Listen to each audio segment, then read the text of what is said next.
The Jacksonville Jaguars found themselves in an unexpected and probably unwanted bit of news last week when the report emerged, courtesy of Ryan Burr, who covers basketball for the Big Ten Network, reporting that the Steelers had called the Jaguars about a potential trade for quarterback Trevor Lawrence, who had just signed his long-term deal last year.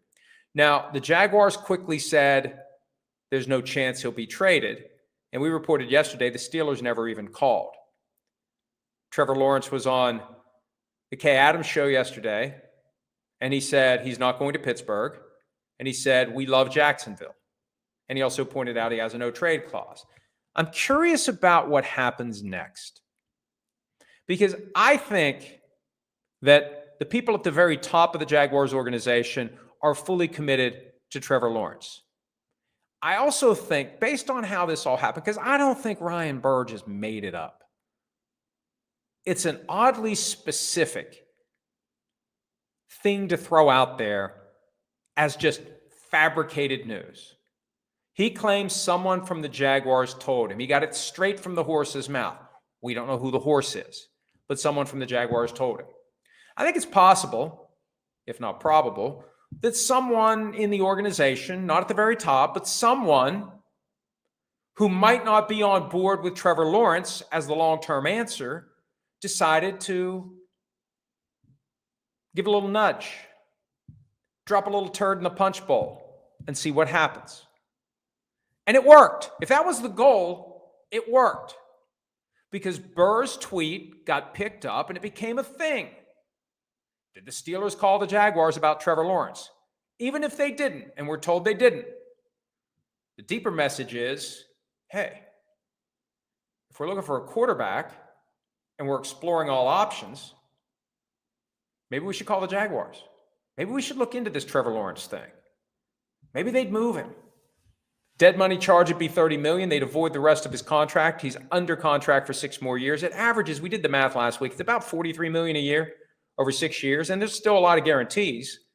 And they'd need to do the deal quickly to avoid the early offseason roster / option bonus coming due. But it wouldn't be impossible. And it is something that I think we need to keep an eye on. Sorry, I got to multitask here. Got a little something going on. All right, and now we're back. It is something that they should at least consider if they get a phone call. He's not untouchable. He's not untradeable. He's not one of those few guys that you would look to in the National Football League as someone that would never, ever, ever be traded. He's not Patrick Mahomes. He's not Josh Allen. He's not Lamar Jackson. He's not Joe Burrow. And there are others that fall into that category. Trevor Lawrence isn't there. So it'd be interesting to see what happens if there's a call, number one. And number two, will there even be a call?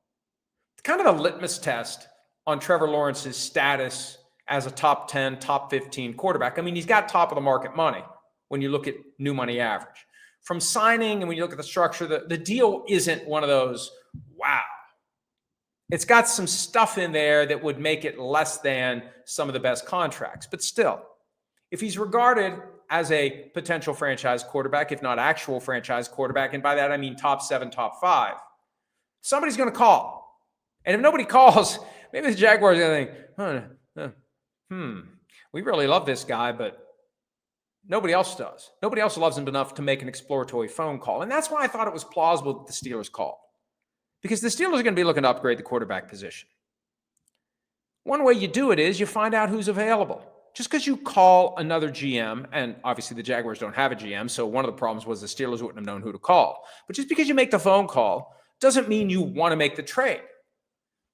That's what these guys do in the offseason. They talk to each other. And maybe you're thinking about trading for another quarterback. So what would the Jaguars want for Trevor Lawrence? That helps set the framework for what another quarterback would be worth in trade.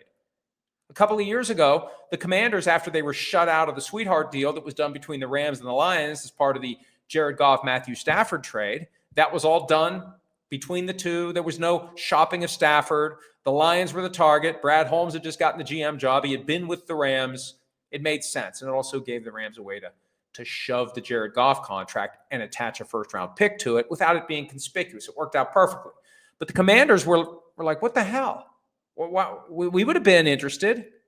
So the year after that happened, Martin Mayhew, then the GM of the team, I think called every single team just to see if their starting quarterback might be available, because they got dragged for calling the Chiefs. Oh, like Patrick Mahomes is going to be traded. Hey, we're turning over every rock. The phone call's free. So that's why I thought it made sense if the Steelers did it, because maybe they're going to see who's out there and available in trade, or maybe they're thinking about this guy. Let's see what it would cost to get Trevor Lawrence, just so we know how to properly negotiate with the guy that we do want. But they didn't.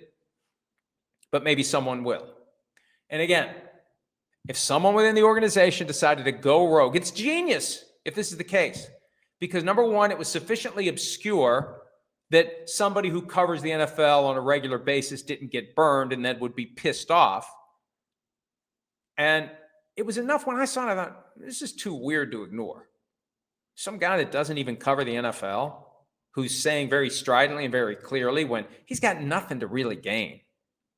It's not like an NFL fan who has Twitter or the cesspool currently known as X is going to say, oh, I need to follow Ryan Burr now for all my breaking NFL news. He doesn't really get anything out of it.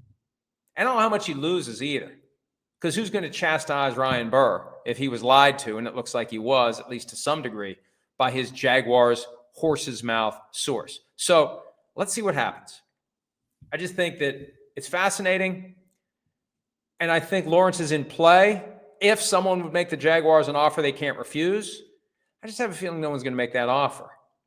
And that might tell the Jaguars all they need to know about what the league currently thinks of Trevor Lawrence. And that's not my opinion. I'm just trying to read the tea leaves and assess it. A couple of years ago, Lawrence was creeping toward the top 5. The last 2 seasons have not been great. This is his chance, coupled with new head coach Liam Cohen, to earn that contract. But this is also the chance for the next 4 weeks for the Jaguars to exit if someone out there who really loves Trevor Lawrence would decide to make the phone call. And would he waive the no trade clause? It's one thing to say I'm not waiving it to go to Pittsburgh.